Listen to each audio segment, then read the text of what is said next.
आरणी आणि मंथा नावाचं एक अग्नी प्रज्वलित करण्याचं लाकडाचं साधन असतं.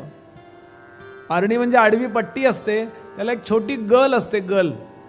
बरं, त्या गलीमध्ये, त्या छोट्या खड्ड्यामध्ये मंथा म्हणजे मंथन करायची, एक टेकवायची बरं का, आणि तिला दोरी बांधायची बरं का, दोरी बांधायची. आरणी अशी 2 पायांनी धरायची असते आणि दोरी घेऊन आपण जसं ताक करतो ना, असं असं असं तसं असं असं असं अगर कर कर कर कर कर कर कर असं करायचं. तेव्हा मंत्र म्हणायचे असतात आणि तेव्हा ते जिथे ती घासली जाते ना, अशी अशी अशी, तिथे कापूस ठेवायचा, कापूर ठेवायचा आणि कापूस ठेवायचा आणि त्यातनं अग्नी उडतो. त्या लाकडात अग्नी असतो, तो प्रज्वलित झाला की टक्कन उडतो. त्या मंत्राच्या साह्यानं तो आरणी मंथा याच्यातून उडाला की मग तो पकडायचा आणि मग तो नेऊन यज्ञ कुंडात टाकायचा आणि अशा प्रकारे यज्ञ करायचा असतो.